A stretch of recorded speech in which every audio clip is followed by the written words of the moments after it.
All right, another round of applause for Ricardo from Desmos.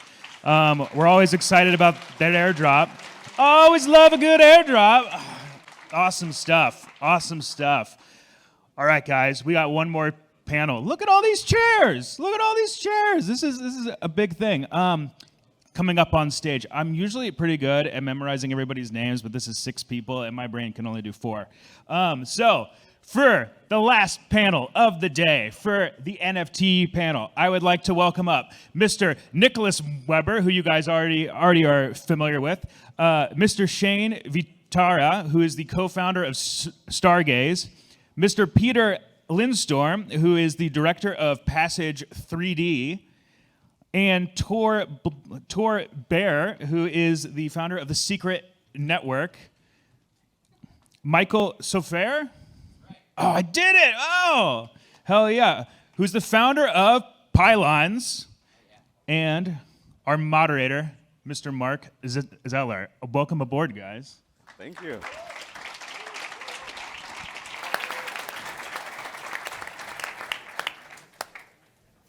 Hello, everyone. Can you hear me? Perfect. It's my great pleasure to be, and my honor to be, the moderator of this panel. The topic today is NFTs, and the NFTs especially on Cosmos. I will just take a minute to introduce and talk a bit about NFTs. Like each year on the blockchain ecosystem, you have like the hype, like the thing that everybody wants to do. And if you were here in the blockchain industry last year, everybody wanted to do decentralized finance, like DeFi, DeFi, DeFi. And this year, maybe half of the people I've met are building on NFTs because that's the new thing. But what is important beyond the hype is that you actually build things that are here to last and that are actually important. And we got last year the summer of DeFi, summer 2020. And we got this year the summer of NFTs.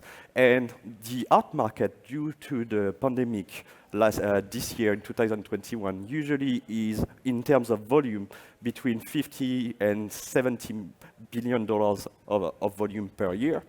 NFT alone on the last quarter, if we take the largest platform, which is OpenSea on Ethereum, was $12 billion. So NFT is more than just a fad. It's actually becoming an industry. But right now, you have challenge in the NFT industry because on Ethereum layer 1, if you want to buy or mint an NFT, that would cost you dozens of dollars maybe to buy, but to mint maybe hundreds of dollars. And when you are an artist, you can maybe not afford to pay $300 to mint your NFTs or things like that. So that's where the opportunities happen, and there's a lot of people building on this ecosystem to provide the ecosystem with new opportunities. So let's do a round of introductions and start with you. Awesome. Thank you, Marc. Hey, everybody, I'm Michael. Whoa, I got loud. Hey, everyone, I'm Michael. I'm founder and CEO of Pylons. Pylons is a digital goods, blockchain, and ecosystem. And basically, what I've believed for a long time is that people are going to own digital stuff, and it's going to be mostly stuff and mostly not money that they own in the digital world. So I've really been moving in this direction. And the dream for me is about user experience. So we've built a Cosmos blockchain that doesn't have gas fees at all. It only charges commission on sales. So you can get started free. Like as a user, you don't need to buy any tokens to get started. We've got a Flutter wallet that's just a beautiful experience for a new user to feel like it's a normal experience. And we've got a Flutter SDK for mobile devs to build blockchain games that just work. You don't have to buy tokens. You can just sort of get your users in just like a normal mobile game. And this has been a vision of mine for a long time. And we're sponsoring Hack Atom in a week. So I'm like really excited to get it out there. Nice. Awesome. 1, 2, 1, 2. Awesome. I'm Tor. I'm the founder of Secret Foundation. We support Secret Network. Secret Network is a private by default L1 network, obviously a Tendermint chain. We've been live on mainnet for quite a while. Now we're supernova-ing. We're still saying that. So November 10th, we're integrating IBC. It's our biggest mainnet upgrade. A couple claps for IBC. Yeah, that's been a long time coming. We're hyped up about it. So my perspective on NFTs comes from just that same question of sustainability. So I have a talk tomorrow about privacy in particular, more as an ethos, less as a technology. But our thesis has always been that if you want to drive sustainable value for any blockchain-based application, privacy needs to be at the core of this application. There needs to be more control for users, more control for collectors, more control for creators, regardless of what the actual application utilizing that NFT would be. You know, in the case of gaming, it's critically important for, you know, privacy for gaming, for imperfect information games, or for private ownership of in-game items while keeping interoperability and composability for those items, just making more interesting interactions. For artists and creators, it's more about monetization of that content. If you put it on a public by default blockchain, you're sharing your work sort of with everyone equally, not making a clear connection with one piece of your audience versus another. So that's my personal perspective on like what's going to drive sustainable value for NFTs. And I think in Cosmos in particular, every chain is kind of well positioned to take advantage of that and create across the Cosmos the most sustainable, the most, and because the most sustainable, the most valuable NFT ecosystem that won't, you know, we won't be talking about it like the great bubble of 2021. We'll be talking about a decade of lasting value for creators and game developers and ultimately the users in those systems. Awesome. Hi, my name is Peter. I'm a director at Passage and the Strange Clan. Short introduction to Passage. It's a world-building tool that we're designing to partly build our own worlds, but also to facilitate for projects, organizations, companies to easily make their own 3D environments, whether that be for workplace meetings, e-commerce, or gaming. We want to use NFTs to bolster the content library to easily create and import 3D art into these worlds that will be used with NFTs. We're also spearheading the project, the Strange Clan game that will be launched on the Passage. Will be used cloud computing to be able to stream it via a browser. Shout out to Akash or Akash. For the CPU compute, and we're holding our thumbs that it will also enable graphics processing for next year. The game is a story and community-driven role-playing online game focused around farming, crafting, and questing, and the NFTs there will be a very essential part of the game to be able to own your own assets, find new assets that you will own, and also to just drive the ecosystem around play-to-earn gaming. Yeah, hey folks, I'm Shane. I'm on the core dev team of Stargaze. Stargaze is a sovereign chain that's building an NFT market in the Cosmos ecosystem. Its goal is to really create some amazing UX around an NFT market, and in the future interoperate over IBC and have NFTs flowing between chains. And it's really going to focus on quality. The first kind of set of NFTs we're going to be minting is going to be generative art and PFP avatars. Perfect. And for me, I mean, I've presented before, so I'm not sure how much you still remember, but my name is Nicolas. I'm the co-founder of MetaGameUp DAO, right, where we focus on the convergence of NFTs in the metaverse as well as DeFi, and how especially you can integrate these metaverse-based assets into DeFi with fair and transparent pricing mechanisms that we've developed through algorithms from our tech team that actually leverage, you know, sentiment data in the future, but right now especially pricing data in regards to price history from, for instance, metaverse-based lands within the sandbox. And this will allow, for instance, the transparent pricing within and the fostering thereof within the DeFi space, and so you can integrate, for instance, NFTs as collateral into DeFi protocols. And apart from that, I'm also the founder and CEO of DAC, which is focusing more on providing infrastructure and architecture in regards to lifecycle support for DAO and metaverse-related projects. So that's quickly about myself, and looking forward to the panel, guys. Well, thank you very much for all these introduction.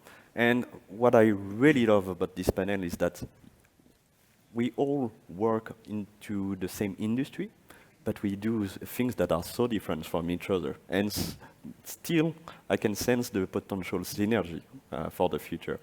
And what is really interesting is that from just those introduction, we are way beyond just the typical NFT, like 10,000 profile picture, the drop that you have like that are maybe on the headlines.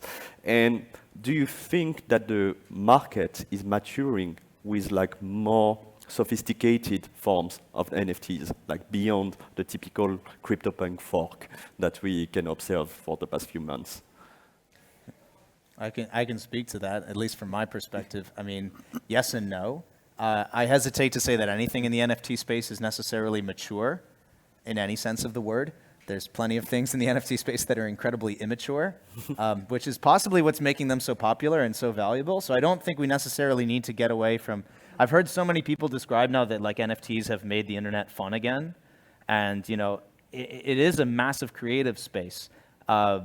I don't think we know exactly how to turn that fun into sustainable value just yet, but there's tons of people who have told me it's like, it's not the maturity of it that they care about. They're not ready to put, you know, their real estate titles on the blockchain. They're not ready to put their medical health records on the blockchain, and nor should they. We are still in that experimental and gamified stage of NFT evolution where it's like you need that phase. You need that fun experimentation. You need that explosion. Like you need McDonald's to make a McRib NFT. You know, for us to feel like something's happening, even if it doesn't feel sustainable, it feels like something weird is happening that we should pay attention to. But in terms of like what parts are maturing, so we announced, like the reason I'm exhausted, sorry guys, is I flew here directly from New York. It was NFT NYC all week. I'm sure, you know, probably some people in this room were there too. It was a whole week of this, like figuring out, did we mature yet? Are we there yet? Are we not? You know, people over-promising and under-delivering, or people, you know, trying to figure out, you know, who's going to be the next big brand to enter the space. We kind of took a different approach because we go direct to figuring out what do the artists and creators want that'll make them feel like this space is maturing. And so we announced on Tuesday that the first artist, the first creator who's going to be launching NFTs on Secret is Quentin Tarantino. And the reason, okay, you can clap for him. I had really not much to do with this. Is that the uncut, the deleted scene from like Pulp Fiction? Yeah, so it's his original scripts from Pulp Fiction and things like that. But the reason that he chose to do it with Secret was because of the privacy. Like this is one of the world's most private people. Mm-hmm. And what you want to be able to do as an artist is say, this is for my audience, but not for everyone. And what NFTs have been doing, the immature part of NFTs, is like, this is for everybody. It looks like a weird JPEG. I paid a guy on Fiverr, and now I have like $1 million collection. Like that's the immature part.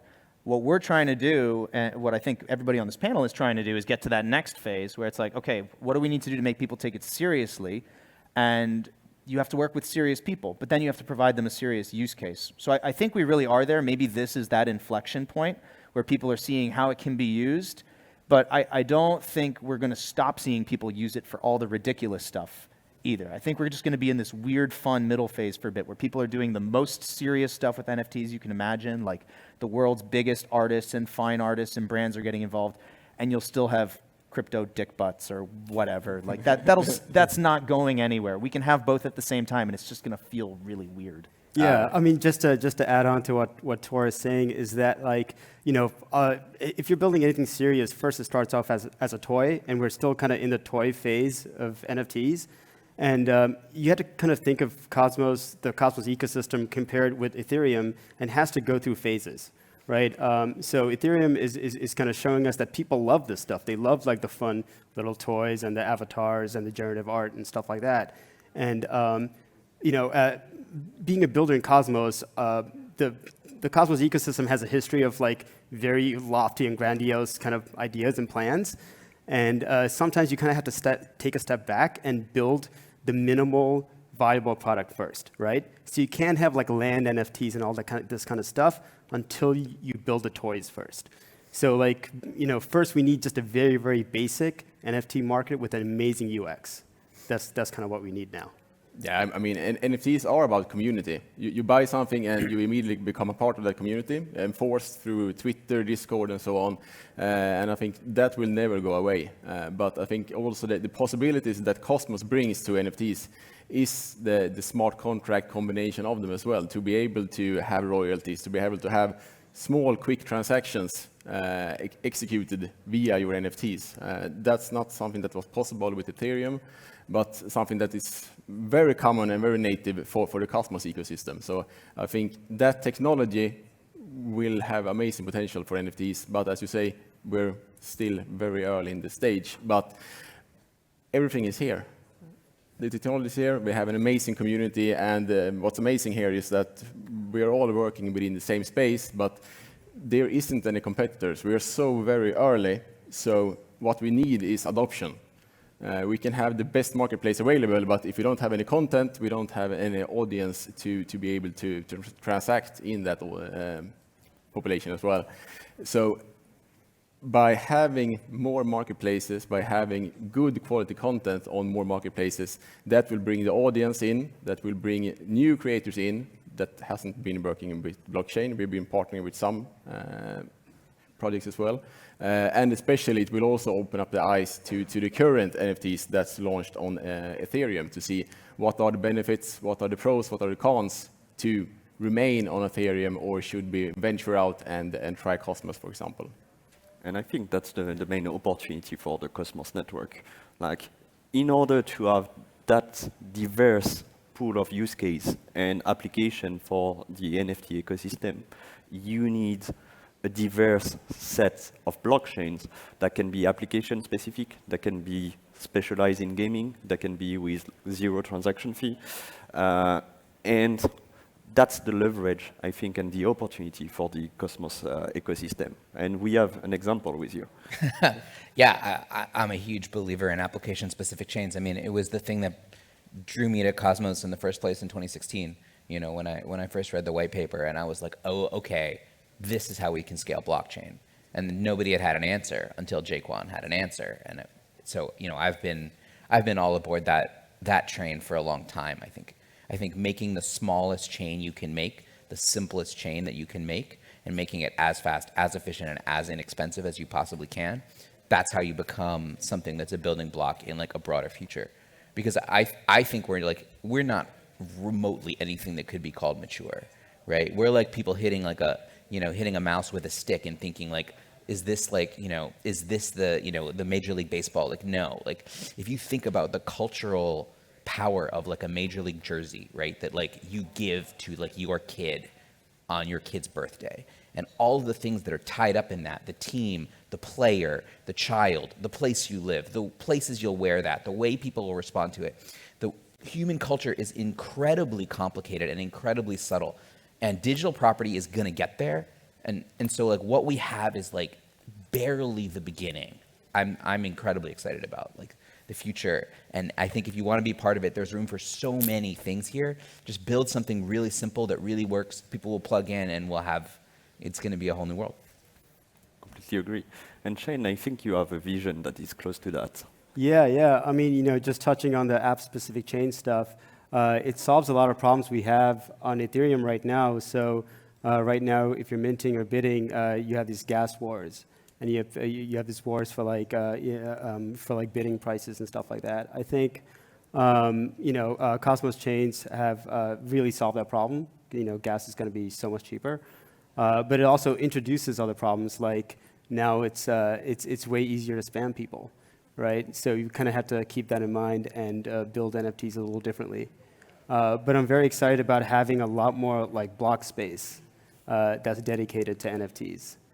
And in our case, in the case of Stargaze, we're building with Cosmwasm with CW 721 NFTs. And because they're built in Rust, it just opens the door for artists to be a lot more expressive.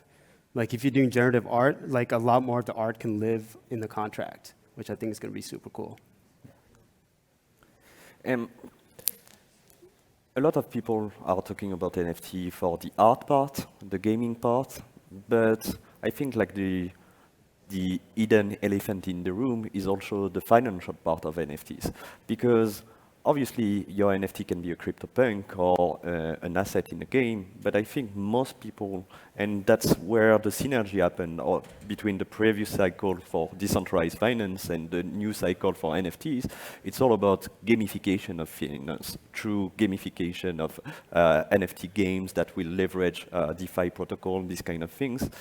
And for example, if you have if you are a company and you tokenize an invoice as an NFT, you can use that as collateral and borrow from it. And it's still an NFT, and it leverage that technology. Do you think that this aspect in the NFT ecosystem that is still quite small will grow over time? And what will be the opportunities to take from there?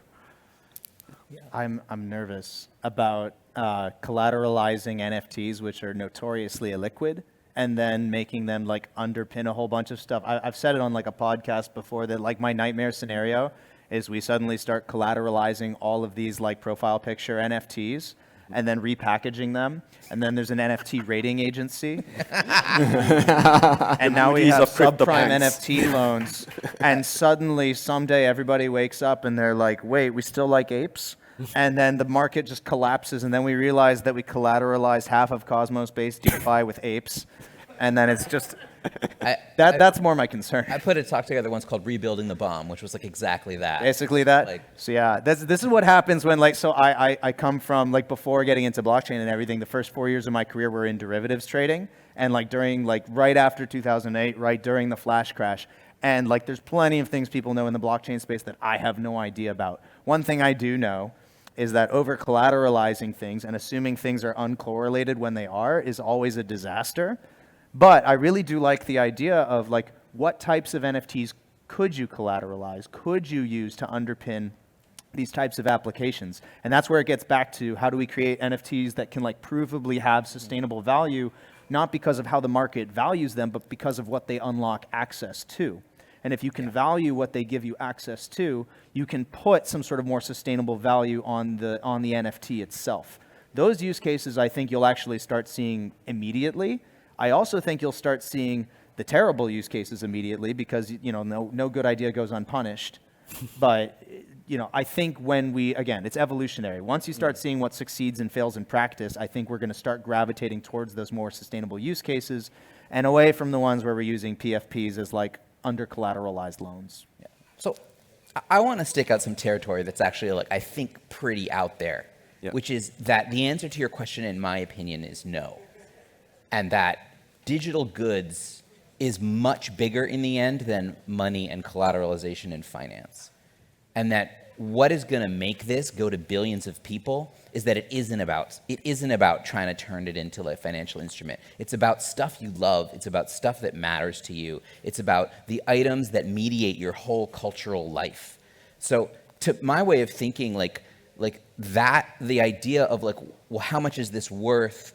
Can I stake it and then borrow against it? Like that, that's something that everyone who's been immersed in cryptocurrency for the last 2 years, we get it. It feels real. But in my opinion, that is just absolutely not the model that is going to get us to 1 billion users. It's the opposite of what's really going to win. And I think what's going to win is stuff that really doesn't have monetary value, that really is just like, wow, I love this thing. This is a thing that was generated like on like my third date with my girlfriend when I like asked her to like move in, right? Whatever it is, like these moments and these intensely personal, sentimental things that create culture and create like human value in the real world, that's what's going to drive it. And we're going to leave these financialization strategies behind as a community and move out into culture. So. Yeah, and to add on to that, I think the demographics of people that are into NFTs and into DeFi are completely different. So just because you can combine NFTs and DeFi, I don't know if there's a huge audience for that. But people are going to do that anyway, right? People are going to take NFTs and fractionalize them, put them into osmosis pools, and stuff like that. I mean, people are going to play with the stuff, and I think it's going to be fun. They definitely will, but I just think that's not going to be the like... It's not going to be the main thing. Yeah. I mean, especially I think you have to separate things because we have NFTs that's based on speculation or personal value. I like this duck, for example. I think it's worth $1 million. And then I think we will have in the future, near future, NFTs that derives actual income, for example, royalty-based income. And then the valuation of those NFTs will have a completely different setup regarding how we perceive the value in terms of we get this income that should translate into this value rather than I like this duck. There's an unsolvable problem there, though, which is ownership bias. Like, this is why NFTs are so notoriously illiquid and difficult to value, is like ownership bias says once you have it, it's worth more to you than to anybody else. Like, if you don't have a coffee mug, it's just sitting on the shelf, and then someone gives it to you, then somebody else comes and tries to buy it from you for the same price you would have had to pay for the mug. Suddenly you don't want to do it anymore because it's your mug. And so many people have formed like that exact identification with their own NFT, especially that's why all the PFP projects are so successful. Once you're an ape, no amount of money can buy your ape, but that's also why you'll never be able to sell your ape. So how exactly the same thing for the regular art market. Yeah. Like the art market is notoriously illiquid. Yeah. This is a human thing, not an NFT thing, right? So like trying to solve that fundamental illiquidity problem that arises from ownership bias is not something a blockchain can solve. Instead, we have to say, then what solutions can we layer on top of this? Being aware of that bias, being aware that this will always be a piece of the system, how then can we build something that actually serves a very human use case for that? Like how can we create more of a digital context for the value of the good, move more of that context online? That increases the value of having the good be purely digital. But if all your context is in the physical world, that's where the value is going to stay. And these are just very like deeply human things. You can't just throw it on a blockchain and solve it. But I think that like the more we're experimenting, the more these things are going to like be obvious as builders and users. Like fundamentally, we'll realize, oh, we care about this, but not that. I think generally we have to kind of also differentiate, right, between utility NFTs, which can be valued, right, and other NFTs, which are more collector NFTs in that sense, which there's only that individual value that, let's say, you provide to that NFT or that you give to that NFT as a person, right, which it's quite difficult to evaluate this with, we even at MGH DAO thought, okay, how do we start with the algorithm when it comes to NFT pricing? We cannot start with like CryptoPunks, Bored Apes, where it's so difficult to find that fair price. But when it comes to NFTs that actually have a utility that can be leveraged, and it also goes back to what you said, Mark, with your use case with the invoice, right? These type of NFTs, you can integrate them into DeFi at some point, right? Quite easily, I think, because you can give them a fair and transparent value. And I think that's also, we're going back to the first question, and we will attain that level of maturity in a space where we have that clear differentiation and also that clear knowledge, because we have to educate people, right? That, you know, it's not just about these crazy JPEGs and everything, which I'm still a fan of.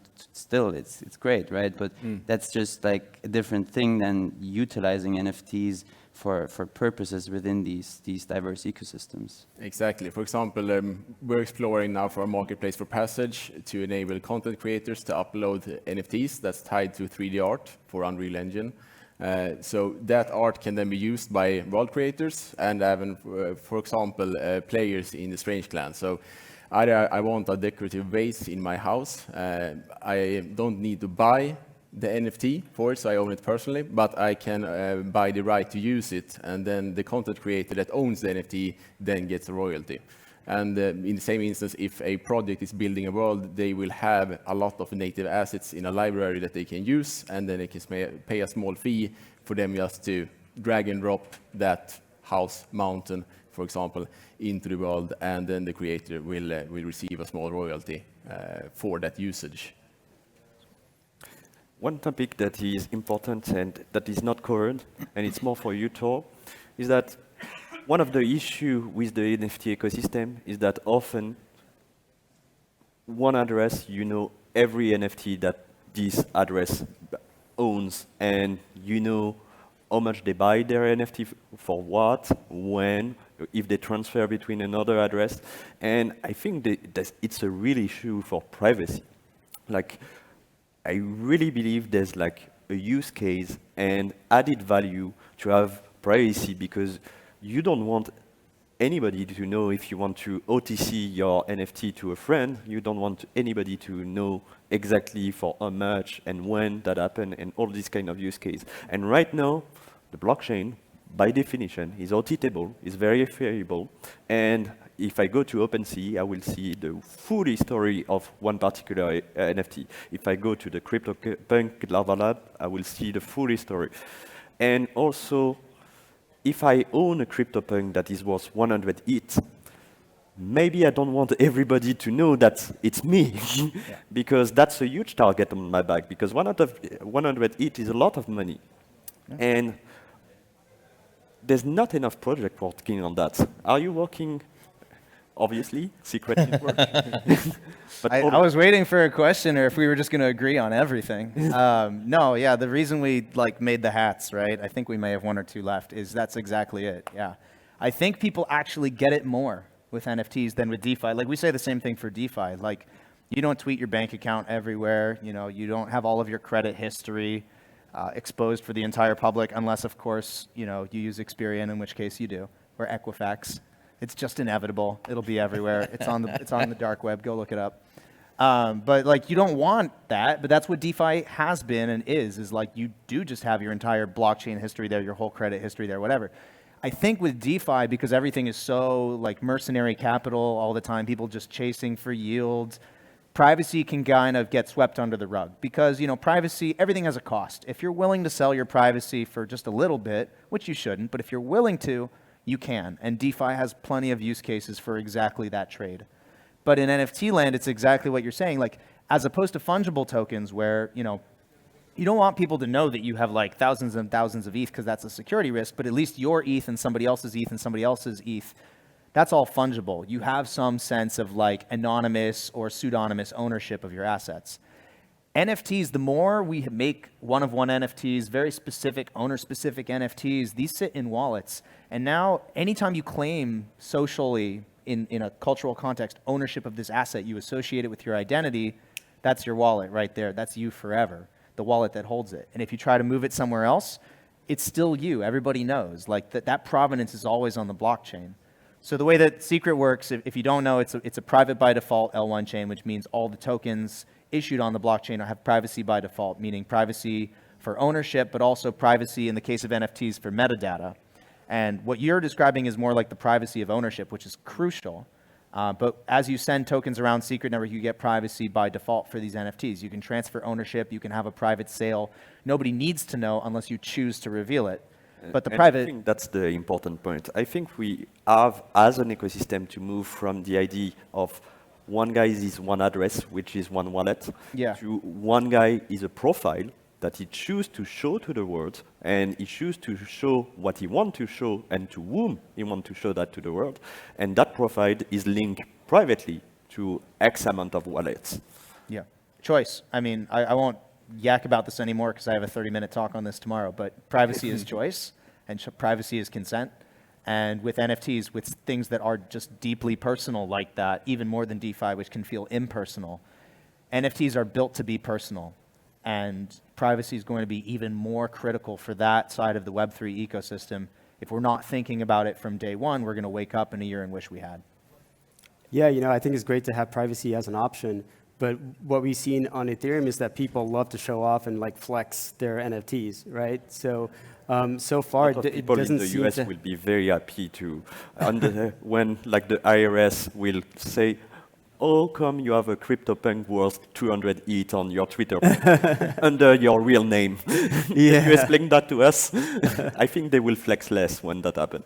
I mean, it's all, you can't understate the community aspect of this too, right? So if you have a CryptoPunk, if you have a Bored Ape, you get access to like a Discord with all the other people that have a CryptoPunk or Bored Ape, right? So if you have a collection and there's only 10,000 in the collection, then you have like a little community there, So I see like an NFT also as like a Web3 crypto native version of like a group. Yep. And I think we're going to start seeing like more and more building on top of that. Totally. But a group, it can be insular. A shared identity implies in some sense privacy within that in-group of that identity. The idea is that you are apes and somebody else is not, relies on the idea that there needs to be access control for that group. And so what you can do, there's actually a profile picture project on Secret doing this right now, where in the private metadata, you have a Telegram handle. And if you own this PFP, you gain access to that Telegram group. But on-chain, nobody can associate ownership of the PFP with you or with any specific Telegram handle because it's in the encrypted metadata. So now you do have this private community, but you didn't dox yourself on chain. You didn't kill yourself with that wallet. If that wallet owns other pieces, that doesn't have to be displayed unless you choose to for that in-group. Like it is really just that word choice that I care about.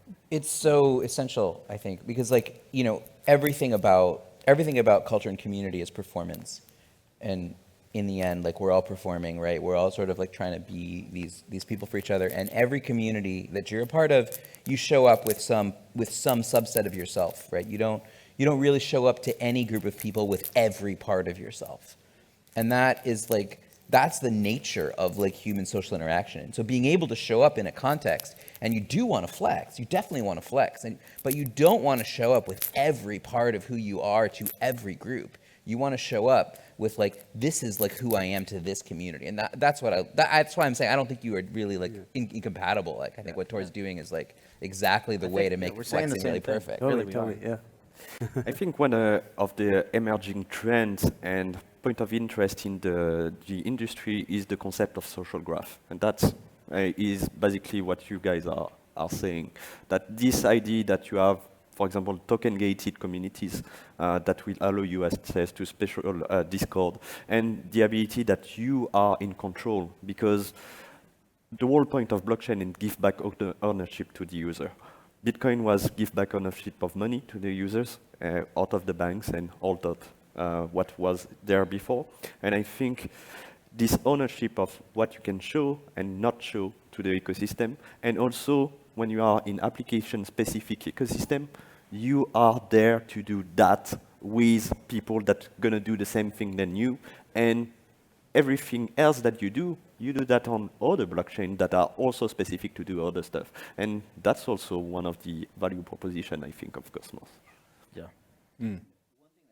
Like potentially really cool about what you're saying with these like group membership NFTs is that they can have provenance. So you could potentially, you know, if like, you know, gmoney.eth sells out of some social token and you buy, you can say like, oh, I'm actually the same member as like this other person who like, you know, has something, like I bought that person's seat on the train. And like, so I think there's like so much there in the details when these things start to have their own provenance, when like what used to be ephemera, right? Of like, oh, I left the group, now there's an opening, there's, you know, so now someone else can join the group, becomes like non-ephemeral because the membership itself becomes a first-class object and can start, you know, carrying history. Like that, there's so much like really rich interaction that can attach to that. And so I think it's gonna be really exciting. I think that's so interesting because there is a link between like privacy and fungibility. The more privacy that there is for the provenance of this identity, then the less you associate with its past. You can get it sold, you can get your seat in a group sold to you by somebody else, and if there's privacy by default, you're less associated with that person because it now becomes more your identity. And there's some use cases where that's going to be critical, but there's others where you do want that chain of provenance to be public, to show like the hat was passed to him, who passed the hat to him, he, the son of, you know, the daughter of, et cetera, et cetera. That, I think, again, like that's such an amazing thing in the design space to be able to experiment on and have that record either available or unavailable depending on the nature of the community and the evolution of the identity. Well, I think we are over time. Thank you very much for building all that together. And it was an honor to be your host tonight. Oh, thank you so much for doing it. Thank you very much.